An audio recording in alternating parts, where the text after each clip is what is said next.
those of you watching on YouTube live or later, and invite you to subscribe to our YouTube channel. If you're able to attend live, we encourage you to join us in the Zoom community room for the full Sunday morning experience, including music, prayer, and connection. Our weekly newsletter includes the Sunday service link, and you can subscribe to receive that on our website at uofva.org. For everyone local to Central Virginia, Unity of Fredericksburg offers a variety of fun and enriching in person gatherings every month. Subscribe to our weekly newsletter at uofva.org for all the details. Our weekly message today comes from our minister, Reverend Cheryl Fair. And now here's Reverend Cheryl. Thank you, Janetta, and welcome, welcome, welcome, everyone. All the folks that are in the Zoom room with me right now, and all of those of you watching on YouTube, whether you're watching now or later, we appreciate you showing up and being a part of the energy that is Unity of Fredericksburg.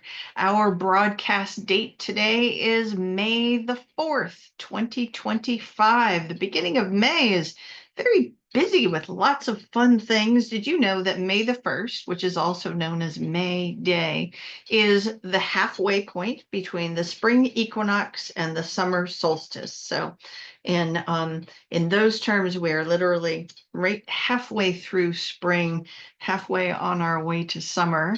And then May the 3rd, yesterday, was World Labyrinth Day. Did you know that? I found a lovely quote from Richard Rohr about labyrinths. So listen to this. A classic labyrinth has 7 cycles, each representing a stage of life, and 7 U-turns as we learn to change course at least that many times in a normal life. The turning circuits of a labyrinth remind us that life is change and transformation. So it is, right?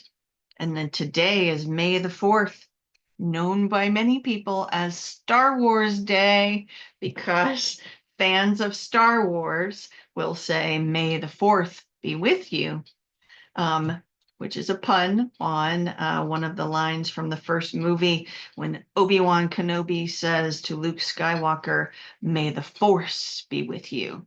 So the Force is one of the things that they talk about in Star Wars movies. The Force is a metaphysical energy field that connects all living beings and the universe. And the Jedis are the ones who've developed a particular ability to experience the Force in direct kinds of ways, right? So that kind of direct experience of the divine is called mystical, right? There's a sense of mystery and awe and fascination. And again, it's like a direct experience of the divine. And my topic for today is mystical mind. Because we know we have our human mind, and we know that there's a divine mind. And in our human lives, having a direct mystical experience of the divine is something we often desire, we aspire to. We put ourselves in situations where we can have that kind of experience. For many of us, being in nature can do that. And we just kind of set aside everything going on in the outer world and spend time in nature. It gives us that awareness that there's something more than what we're experiencing in our human lives. And that tapping into this will help us navigate our human lives. It's like a deep well that we can draw on in troubled times. The question is, how? How can we tap into our own mystical mind and our own mystical potential? So we're going to start today by looking at a particular path of self-awareness. After all, in many, many paths, you hear this same advice that the beginning, the where you always start is know thyself, right? Knowing yourself. One thing we know for sure is that whether we call it the force or God or the universe, our experience of the divine happens at the level of our consciousness. Right? So we're gonna look at self-awareness by looking at our own consciousness and levels of consciousness, because we know that accessing a mystical experience requires us making a shift in our consciousness or opening ourselves up beyond what we experience in our day-to-day lives, right? So consciousness is one of those words that there's like a million different definitions. So I at least want to put some parameters on how we're approaching that term today. Um, and just so you all know, we're in the second quarter here at Unity of Fredericksburg.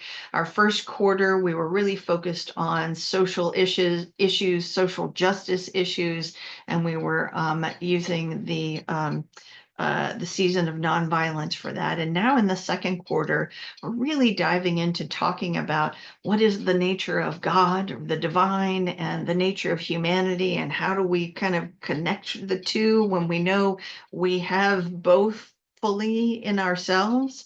So we are using as our guide this book, which is Heart-Centered Metaphysics by Paul Hasselbeck.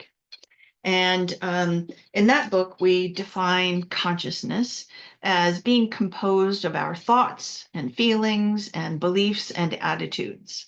So it's all those things that we're carrying around in our minds that really becomes the filter through which we perceive and interpret our reality. So the second chapter of Heart-Centered Metaphysics is called Life is Consciousness. And I want to start out by reading you a little bit from that introduction to that chapter. And he references Jesus here. We have a class going on that's centering on the teachings of Jesus right now, so that will link up for the folks who are taking that. Jesus said to seek the kingdom of God first. And seeking the kingdom ultimately leads to changing consciousness. This is an ongoing process through learning about and applying our commonly held principles and truths. So we'll be talking about shifting consciousness today and the different levels of consciousness, because our consciousness is always evolving, right? Our outer situations change, our inner situation reflects that, and sometimes we can use our thoughts and feelings to help draw ourselves toward more healthy things in the outer. So we want this evolution of consciousness to be healthy and happy, and the ongoing kind of minding our own consciousness, realizing when we've gone off the rails, and mending our consciousness is one of our responsibilities.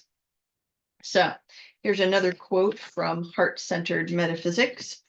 The development of consciousness is key to demonstrating our good and overcoming the stuff that happens in our human lives. Kind-hearted development of consciousness requires self-awareness and self-knowledge. So that's one of the many places in that book that encourages us to be kind with ourselves as we go through this. So we're going to use one of the tools that are offered in Heart-Centered Metaphysics called Levels of Consciousness to kind of explore some self-awareness, right? So levels of consciousness sounds pretty self-explanatory. We understand it as humans that we develop in maturity, right? From childhood to adulthood, and that along the way we must take steps to move forward in responsibility, being responsible for ourselves, right? So our consciousness also matures with self-awareness, self-knowledge, and we are responsible for the evolution of our own consciousness. Our thoughts and our beliefs are choices that we make. And realizing that our thoughts and beliefs are choices takes some maturity, right? So it takes a certain arc of maturity to even get to that realization that the thoughts that you're thinking, the beliefs that you're having are actually choices that you're making. Now, our kind of less developed level, the level of consciousness that doesn't realize that, is called victim consciousness, right? This is a level of consciousness that says, I can't help what I think. My thoughts are just happening, right? This level of consciousness sees everything as happening to me, right? I have no control over what's happening. I have no control over what I think or feel about what's happening to me, right? Now, we've all been there, haven't we? And you may find that there are certain kind of categories of your life where you're kind of still stuck there and you need to help yourself rise up out of that. So, patterns that are indicative of victim consciousness are thoughts like, nothing ever goes right for me. They did this to me on purpose. I have no choice but to just put up with this. It's not fair, and there's nothing I can do about it, right? So it's a general sense that there are things out there that are out to get me, right? Or trap me, or take what's mine. And those kind of beliefs might be things that we took in early in life in our family of origin, or from teachers or preachers, or things that are held kind of in the collective consciousness, like everybody believes it's true. So we just do. For example, one that's really common this time of year, it's spring. I always get allergies in the spring. Well, as long as you believe that that's true, then that's going to happen. But it really is a choice that you're making. And you might not realize that if you've just absorbed it and participate in it without questioning it, or without trying to take some agency around it. There are lots of beliefs that people carry around about finances. So there's no point in trying to save money. It just disappears anyway.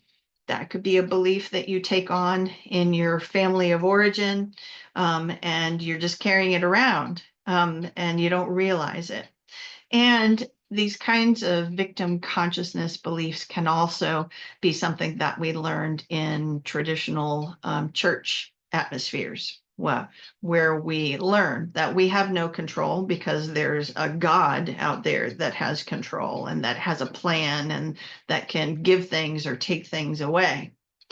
So all of these things are examples of how we can be in victim consciousness at different points in our lives, in different situations in our lives. So it's important for us to just gently observe and notice. Because before we can make a change and rise out of that, we need to notice first, right? We have to be aware that it's there. So here's a quote along those lines, from Heart-Centered Metaphysics. Our goal is not to reproach ourselves or enter into self-loathing for our thoughts and actions. Rather, we are seeking to carefully observe our thought patterns and how we choose and construct them moment to moment. Then, the ones we realize are in error may be released or transformed.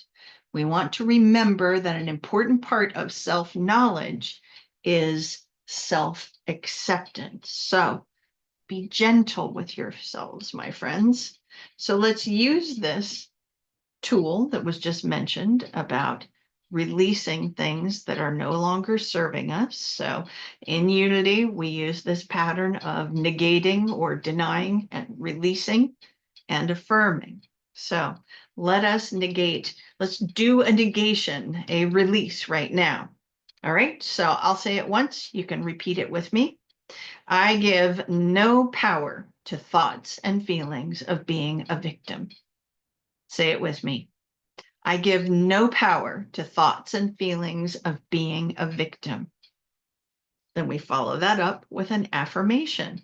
I am capable and competent as a divine child of the universe. Say it with me. I am capable and confident as a divine child of the universe. All right. So we're well on our way of pulling ourselves out of victim consciousness. As we grow in maturity, we grow in our ability to improve the quality of our consciousness, right? So let's let go of all of those doubtful, victimish kind of thoughts and take on some thoughts that are healthier. We learn that we can choose our thoughts and we can observe our feelings. And instead of judging ourselves for our feelings, we can learn to use them as a guide to show us what is healthy and what's not healthy. So here is a quote along those lines. This quote comes from Charles and Cora Fillmore in The 12 Powers. We must learn to watch our consciousness, its impulses and desires, as the chemist watches his or her solutions. We form our own consciousness from the elements of God, and we alone are responsible for the results.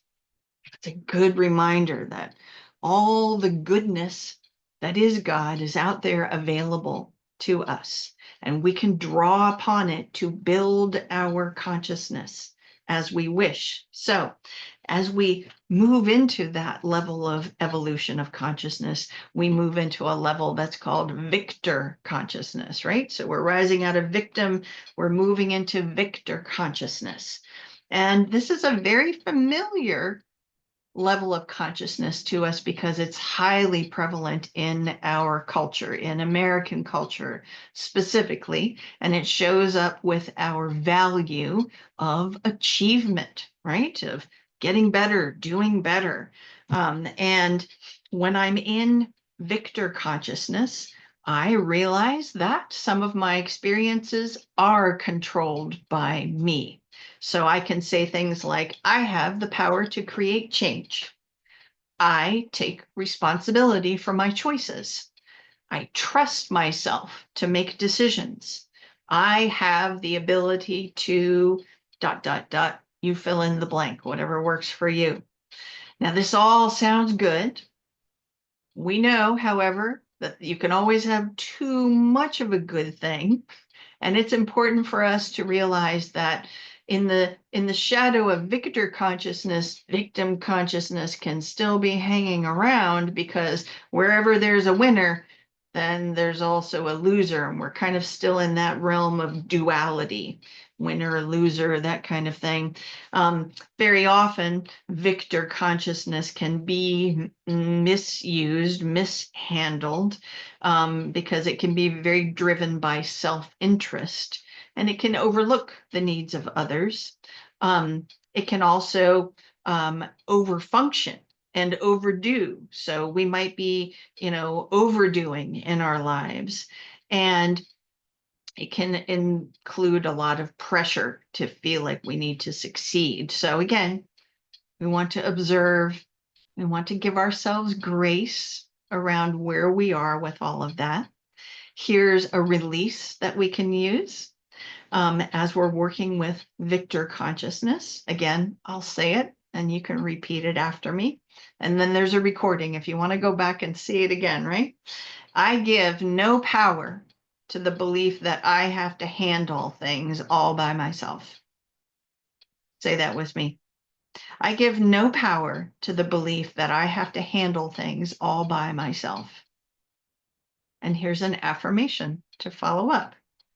As a divine expression of all that is, I am part of a joyful and supportive universe. Let's try it. As a divine expression of all that is, I am part of a joyful and supportive universe. All right. So there are 4 levels of consciousness we're talking about today. We've done 2. I kind of want to skip ahead a little bit and talk about, let's get a clear idea of where we're headed when we're talking about spiritual evolution, right? So far, the two levels we've been talking about have been are levels that we are probably really familiar with on the human level. Like we're working with those all the time. The next two levels of consciousness kind of move us into the awareness of our divine nature, our true essence, that in unity sometimes we call our Christ consciousness. And our example with this, no surprise, is Jesus. Our guide in this process is the example that Jesus gives us. I've got a quote here for you. Let me get it out. So, regarding Jesus, we are to use him as our model and way shower in our quest to be heart-centered metaphysicians. Jesus constantly affirmed his spiritual nature. He recognized its supremacy and power. He used the power of the spoken word to penetrate deeper and deeper into the awareness of omnipresence, divine mind, therefore, thereby removing the mask of personality while realizing oneness. He then lived from that oneness.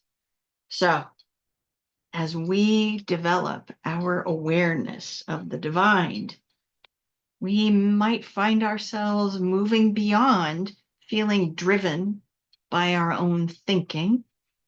We might find ourselves allowing the heart to take the wheel sometimes. And we might not feel like we're worthy of saying, oh, I'm like Jesus, but we recognize the movement of spirit in our human world and beyond. And we see ourselves as serving as a channel for good. We feel the flow of that energy of goodness that we sometimes call God moving through us. And we have arrived at a level of consciousness that's called vessel consciousness. So we might say things like, I am a vessel for God's will, God's good, God's purpose. We might say, the universe guides everything for me. We might say, I wait for divine inspiration before making any decisions. We might say, I am a channel through which spiritual energy flows. So a perfect example of vessel consciousness is in the prayer of St. Francis. So you'd be probably familiar with that. Lord, make me an instrument of your peace. So it's affirming that vessel consciousness. And this level of consciousness may feel very comfortable for you. It may feel very supportive, very encouraging. And yet Jesus does call us to a higher, deeper, more expansive level of consciousness. After all, Jesus taught us, you are the light of the world. He didn't teach us, you are a lovely, wonderful lamp through which the light of the world shines. He said, you are the light of the world. So, at this level of vessel consciousness, I offer again a release and an affirmation. The release is, I give no power to thoughts and feelings of being separate from the energy of all that is. Say it with me. I give no power to thoughts and feelings of being separate from the energy of all that is. And the affirmation, I am the light of the world and I am grateful. Say it with me. I am the light of the world and I am grateful. So when we witness the life of Jesus, the teachings of Jesus, and many other spiritual leaders and teachers, you might have a list of them ready to go. We are witnessing what is called verity consciousness. So verity meaning aligned with absolute truth. And you might remember, if you're familiar with the King James Bible, very often Jesus will show up, particularly in the Gospel of John, saying, verily, verily, I say unto you. So that is, in truth and in truth. And this level of consciousness is where I realize there is only oneness. There's not God and me, because that's more than one. I'm able to step into the example that Jesus gave us by saying, the Father and I are one.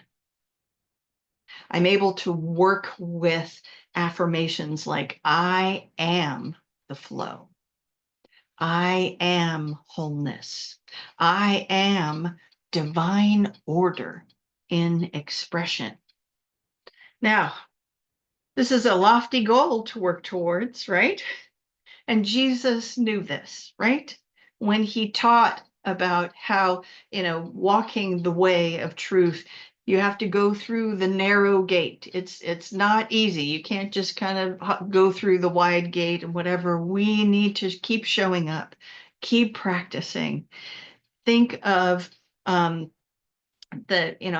consider the fact that there are examples in the Bible of Jesus kind of slipping out of that too and going, do I have to? All right, and then stepping back into it. You can think of this flow of evolution of consciousness from victim to victor, vessel to verity as a spiral, right? And sometimes in our human lives we will run into things that have us sliding back down, but overall our evolution continues in an expansive kind of beneficial direction. And we're compassionate with ourselves when we find ourselves sliding, right? And one of the most important things for us to remember, at whatever level of consciousness you observe yourself, is that consciousness has this ability that's mystical, magical, to pivot at any point. Once you are aware, look at me having these trashy thoughts, I can take a breath and pivot my consciousness, pivot my attention to the truth that I know. And this pivotal capacity of our consciousness allows us to be in our human lives where we are 100% of the time and pivot to our divine nature, which is also present 100% of the time. We can choose to direct our consciousness. So I've got a couple of quotes about that. Let me get the page here. All right, the first one is from, let's see, Charles Fillmore, Talks on Truth.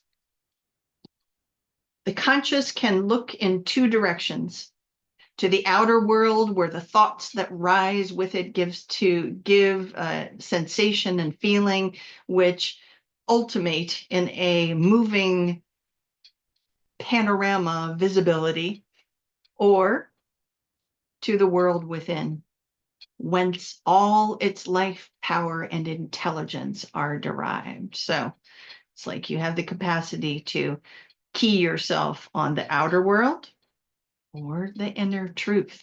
Your choice. And you can pivot in an instant. All it takes is a breath, my friends, to make that pivot in consciousness. Here's some more from Paul Hasselbeck. Our pivotal consciousness gives a wonderful advantage in life. We are able both to view realities and to evaluate them correctly. We utilize our pivotal consciousness to choose whether to swing our ideas to the outer and have them based primarily on sense consciousness, or to swing our ideas to and from the inner and have them based primarily on Christ consciousness. So, no matter what level you find yourself functioning from, you can pivot in an instant. And we have left the question of how, right?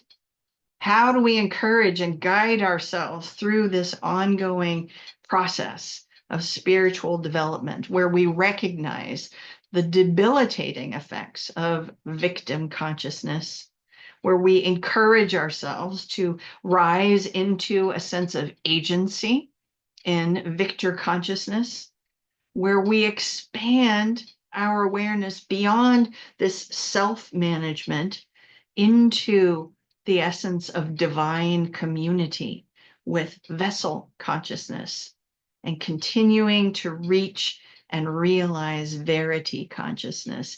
The answer to how, my friends, is both simple and profound.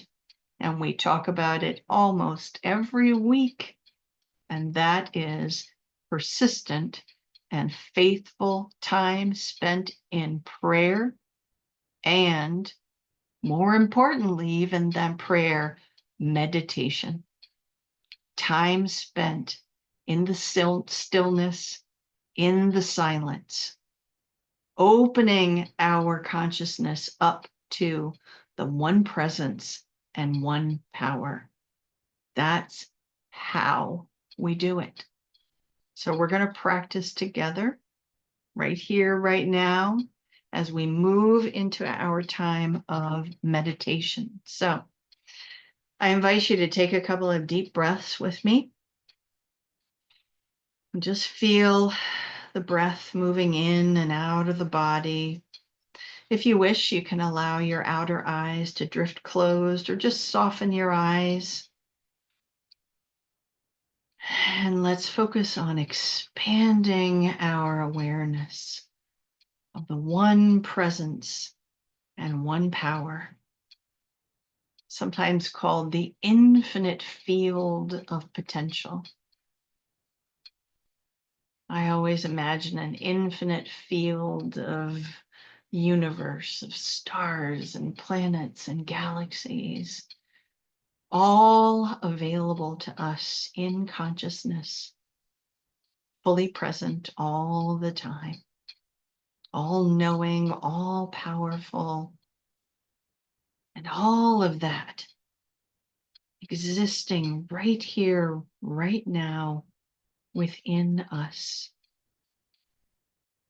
Even as we bring our attention to the human body, all of that potential existing within the cells of the body, from our feet up through our legs, through our seat and our core, up the spine, through the shoulders and arms and fingers, up the neck to the top of the head. Feel that connection with all that is, with every breath. As you draw in the breath of the universe and breathe out the breath of the universe. Expand our awareness. And now we move into the stillness, into the silence together, right here, right now.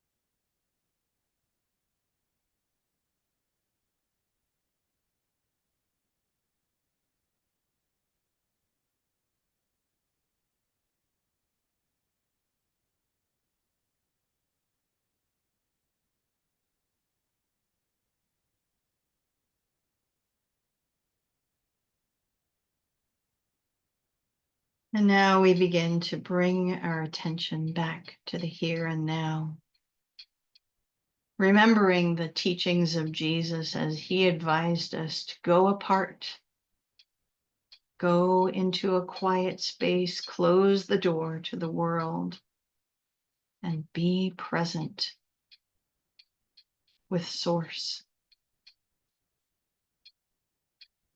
We practice that. As we practice that, we encourage ourselves to continue expanding our awareness and consciousness. And we are grateful, grateful, grateful, for it is in the silence where we make that connection. where we make that growth possible. So we're going to close our time of meditation today with a simple affirmation. God is, I am, and I am grateful. Say it with me, friends. God is, I am, and I am grateful. So I am, and so are you, my friends. Thank you so much for being here. I appreciate your essence, your presence, and now I'm going to hand it back to our friend Johnetta to close out this part of our service. Thanks for watching the weekly broadcast from Unity of Fredericksburg. Visit our website, uofva.org, to learn more about our mission of spiritual awakening and transformation, and support our ministry with your financial donation. Thanks again.